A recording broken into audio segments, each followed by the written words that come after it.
1917, somewhere near the Western Front. It's raining. It's always raining.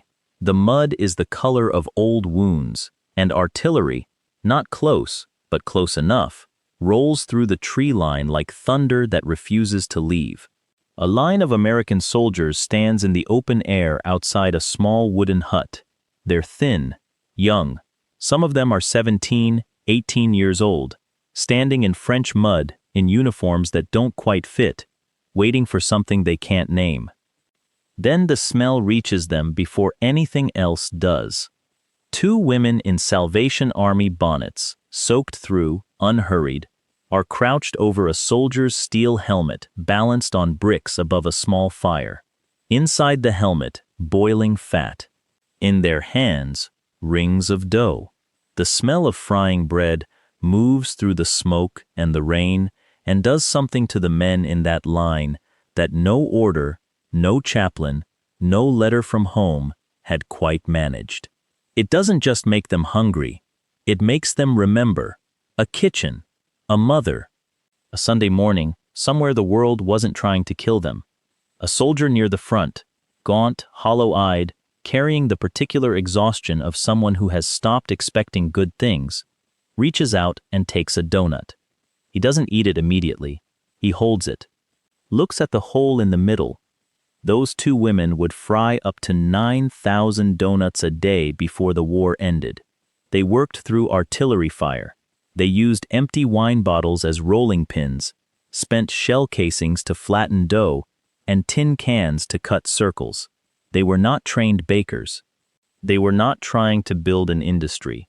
They were trying to keep boys from crying before they died.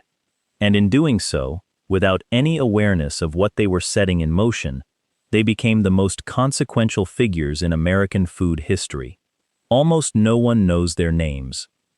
Before we go further, wherever you're watching this from, whether you're in the United States or Europe, on your lunch break or up at midnight, drop a comment and let us know where this story finds you, because it belongs to more places than you'd expect.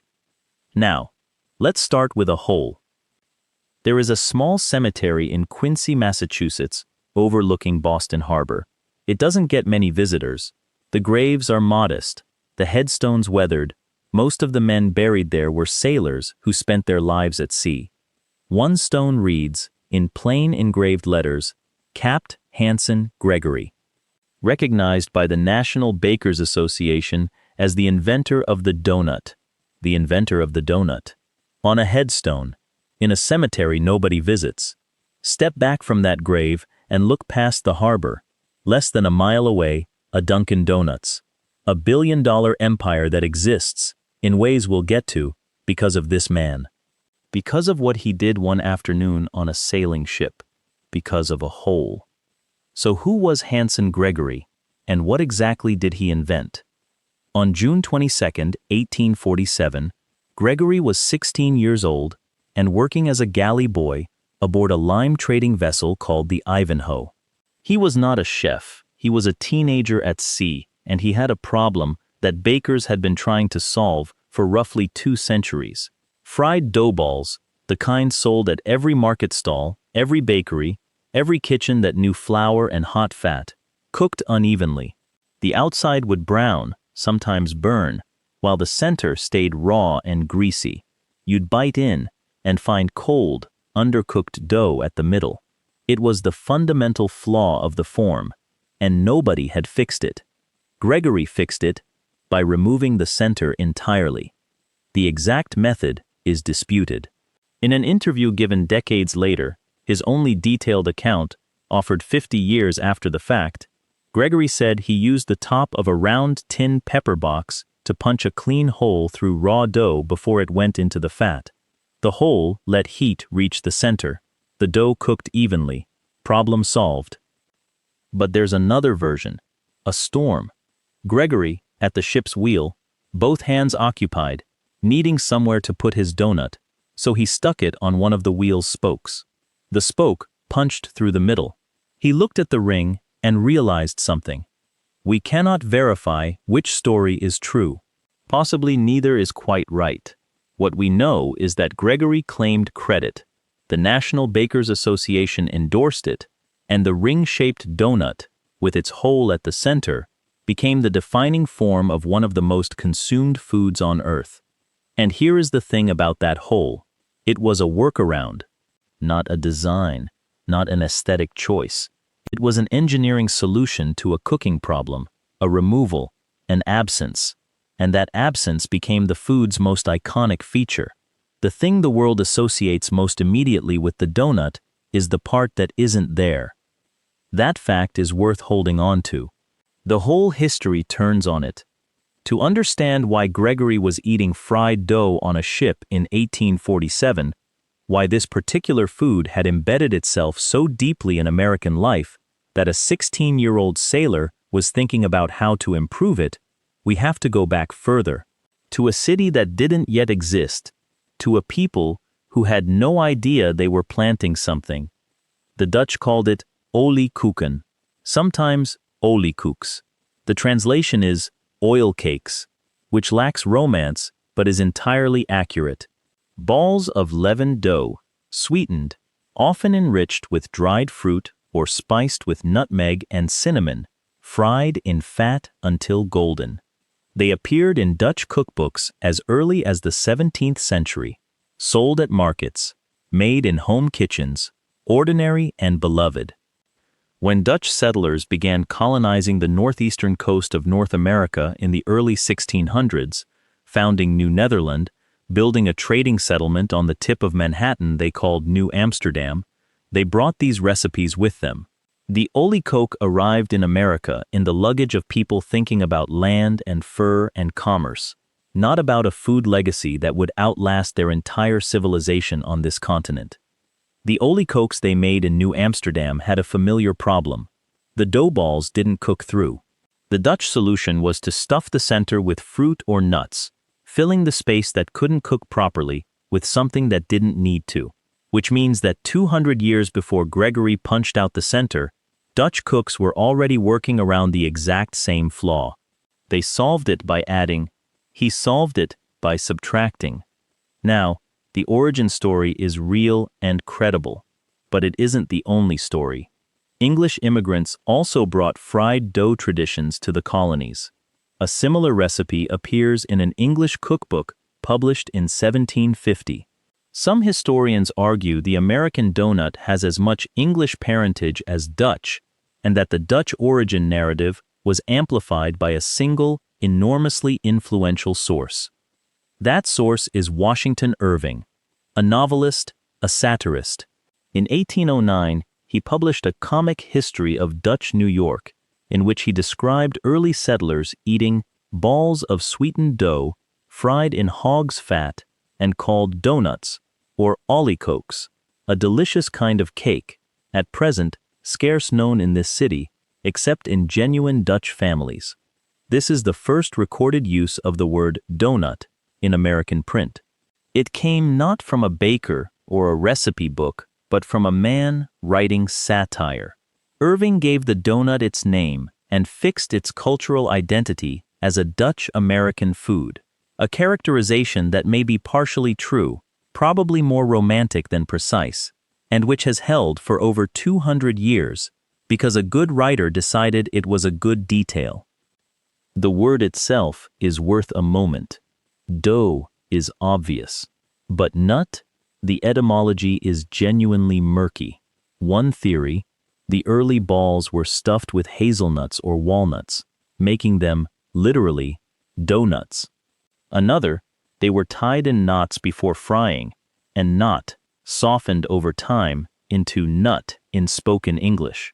A third, nut, simply referred to the small round shape, as in ginger nut or spice nut, terms already used in 18th century England for small round cakes. Nobody knows for certain.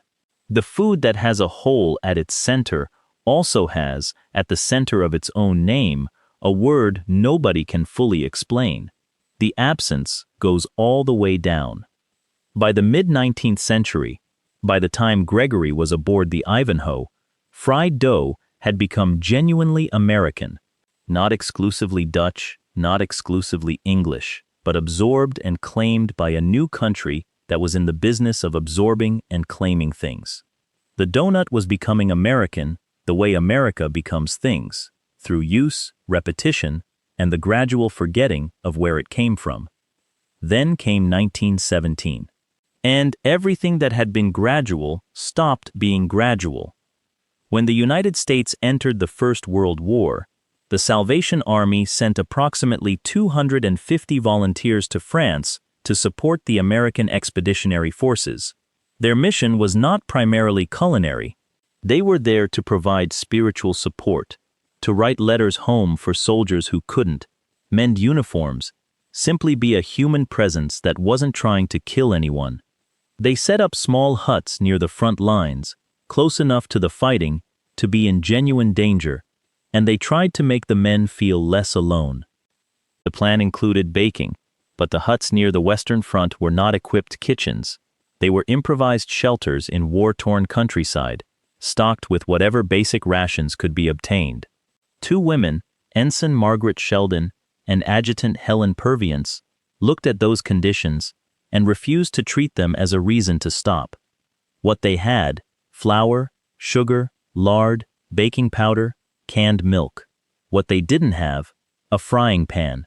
What they found: a soldier's standard-issue steel helmet. They balanced it on bricks over a fire, filled it with fat, shaped rings of dough by hand, and with whatever improvised cutters they could find, tin cans, tube caps, baking powder tins, and began to fry. The first day, they produced 150 donuts. And the smell of those donuts, hot fat and fried dough drifting through the cold trench air, through the rain, through the particular atmosphere of mud and smoke and fear that was the Western Front, did something that no tactical decision or military order had quite managed. It made men feel, for a moment, like they were somewhere else, somewhere that had once been home and might be home again. The line that formed was immediate, and it didn't get shorter. Helen Purviance described what she was hoping for when she handed those donuts to the men. She said, "There was also a prayer in my heart that somehow this home touch would do more for those who ate the donuts than satisfy a physical hunger." Within weeks, the women and the other Salvation Army volunteers were producing between 2,500 and 9,000 donuts a day. They worked in rain, in mud, sometimes under artillery fire. They rolled dough with empty wine bottles. They used shell casings, the same instruments tearing the landscape apart, as rolling tools. There is no metaphor adequate to that image. It simply happened, and it is stranger than anything invented. If you're finding this story as compelling as we do, this is a good moment to subscribe. There's a lot more history worth uncovering, and we're just getting started. The soldiers who survived came home in 1918 and 1919 carrying something they hadn't carried to France: a craving. The donut had become, in the trenches, a taste of home, and now home didn't have enough of them. These men, called doughboys, an existing slang term that now fused permanently with the food in public memory, had been fed donuts in the worst conditions imaginable, by women who risked their lives to make them, and the association that formed in those moments was not the kind that fades easily. The Salvation Army Lassies had accomplished something that no advertising campaign could have manufactured. They had made the donut emotionally necessary. Into the gap between that necessity and its supply stepped a man named Adolph Levitt. Do you know that name? Not as a test, but as a genuine question, because the answer matters. Adolph Levitt is the reason the modern donut industry exists. Every chain, every franchise, every automated fryer in every donut shop from Boston to Berlin is there because of what he built. Almost no one has heard of him. He was born in Russia in 1875. His given name was Adolph Levitt, and he grew up in a country that had made a systematic practice of violence against its Jewish population. The pogroms of Tsarist Russia were not occasional outrages. They were recurring massacres, legally tolerated, sometimes encouraged. Levitt's family, like hundreds of thousands of others, understood that survival required leaving. He arrived in America in 1883. He was 8 years old. He rebuilt himself under a new name with no particular resources except intelligence and proximity to opportunity. By the early 1920s, he was running a bakery on Broadway in Harlem, and the demand for doughnuts, supercharged by returning soldiers and the stories they'd brought back, was overwhelming him. He could not make them fast enough by hand. Every doughnut was a bottleneck, and the line outside kept getting longer. So he invented a machine. Rings of dough were fed into a channel flowing with hot oil. The oil carried them along, frying them evenly on all sides. At the end of the run, the cooked doughnuts ascended a ramp and fell into a basket, ready to sell. The process was continuous. The output was consistent, and Levitt, with the instinct of a natural showman, put the machine in his shop window. Doughnut making became a spectator sport. People stopped on the sidewalk to watch. Crowds formed. The machine was not just a production tool, it was an attraction. It made that production visible, theatrical, public, and it made the doughnut something a city could gather around. By 1931, Levitt was making $25 million a year, not from selling doughnuts, but from selling his machines to other bakers and entrepreneurs who had seen what was possible. He had built the infrastructure of an entire industry. In 1934, at the World's Fair in Chicago, doughnuts were formally declared the food hit of the century of progress. Crowds lined up to watch Levitt's machines in operation, to take doughnuts fresh from the run. The doughnut had arrived, not just as popular food, but as a symbol of American ingenuity, of the particular pleasure of watching something difficult be made effortless. None of that happens without Levitt, not Dunkin, not Krispy Kreme, not the corner shop with the hot donuts sign. He built the foundation, and the building that went up on it carries no plaque with his name. Why? There's no fully satisfying answer, and it's worth resisting the urge to make it a neater injustice than it was. Levitt sold machines, not experiences. He supplied other people's businesses rather than building a single brand the public could attach to a name and a story. He operated in the wholesale economy, where individual identities rarely survive into public memory. There was no conspiracy in his erasure. There was drift and indifference, and the way commerce tends to keep the product and lose the inventor. What can be said plainly? A man who fled persecution, who arrived in America at 8 years old with nothing, who survived and built and invented something genuinely new, that man's contribution to one of the country's most beloved foods has been almost completely lost. The food survived. The industry survived. He did not survive into the memory of the industry he created. There is a pattern here. We're going to follow it to its end. By the mid-1930s, Levitt's machines had spread across the country. The Great Depression had thinned out many of the small family shops that bought them, but the craving hadn't gone away. And in 1937, in a clapboard building on South Main Street in Winston-Salem, North Carolina, a 22-year-old named Vernon Rudolph was about to discover something important about smell. Rudolph had arrived in Winston-Salem with 2 friends and $25 between the 3 of them. He had a recipe, a specific, particular recipe for yeast-raised doughnuts that had passed through several hands before reaching his.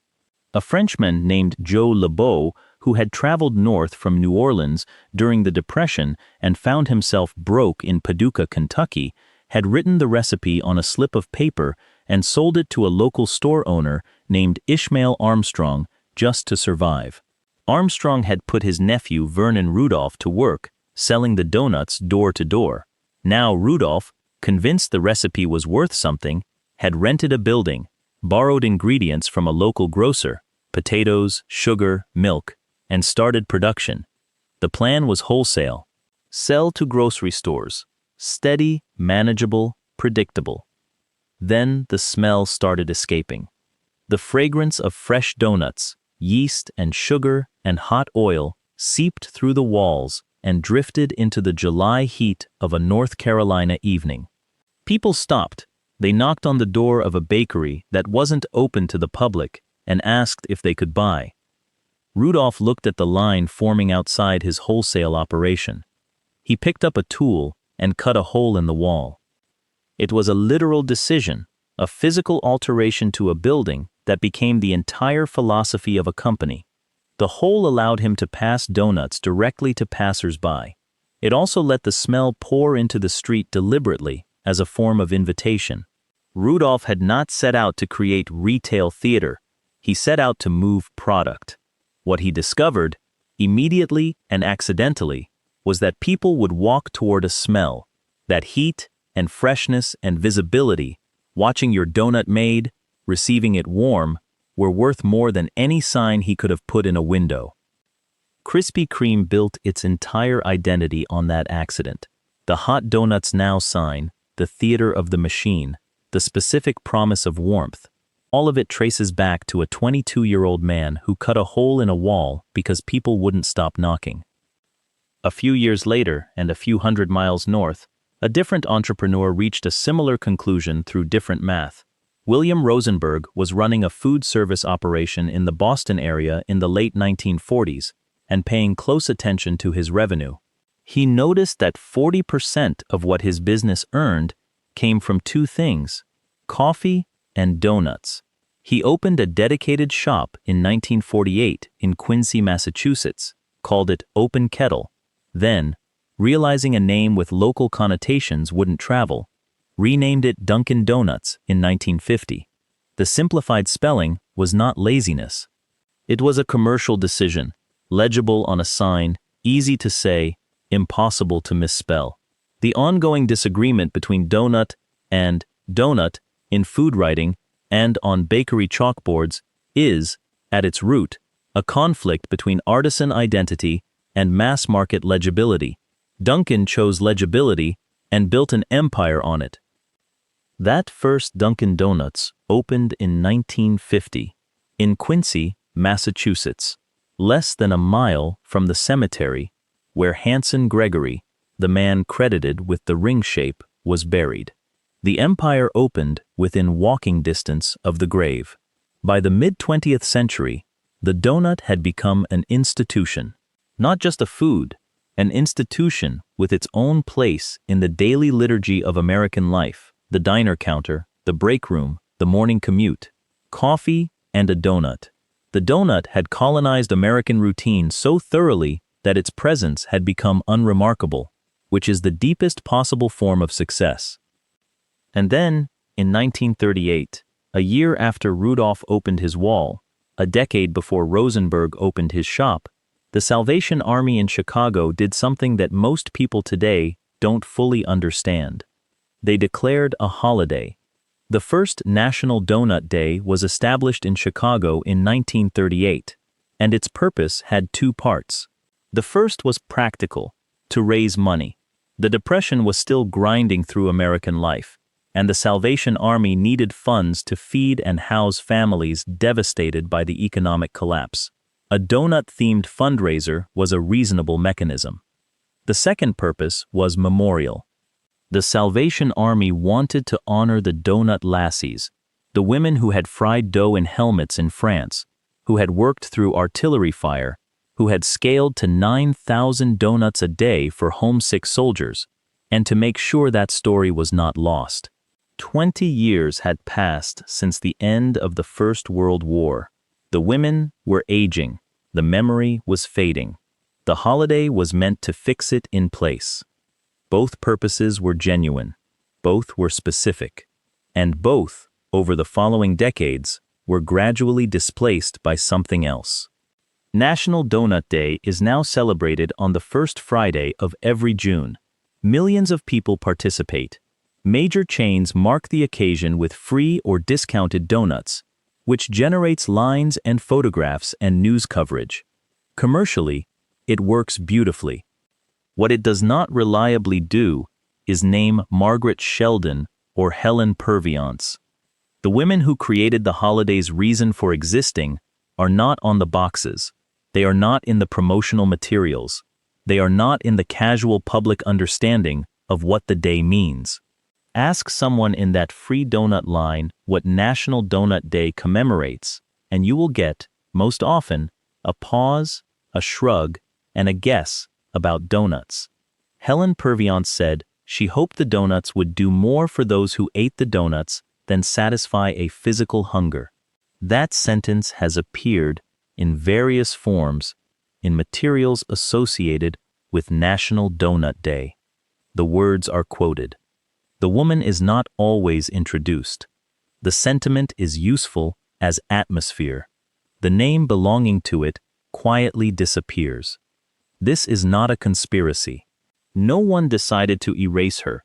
It happened the way most erasures happen, through drift, through the gradual replacement of specific memory with general association, through the commercial mechanism that extracts a feeling from a story while leaving the particulars behind. The feeling of the Doughnut Lassies, warmth, comfort, home, is enormously valuable as an emotional backdrop for selling fried dough. The actual women, with their actual names and their actual conditions, are more complicated than a feeling. Complications don't fit on a box.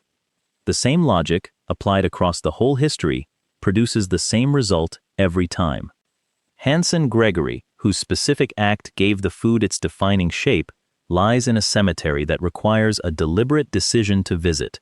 Adolph Levitt, who built the machine that made industrial donut production possible, has no chain named for him, no holiday, no real recognition in the food's popular history. Vernon Rudolph, who at least survived into brand recognition, is known primarily within the story of Krispy Kreme rather than the broader story of what the donut became. And Joe Lebeau, the broke Frenchman who wrote the Krispy Kreme recipe on a slip of paper and sold it to survive, is a footnote in a footnote. The food is everywhere. The people who made it are almost nowhere. There is a shape to this that the donut itself seems to anticipate. Come back to Quincy, to the cemetery above the harbor, the stone that reads, Capt. Hanson Gregory.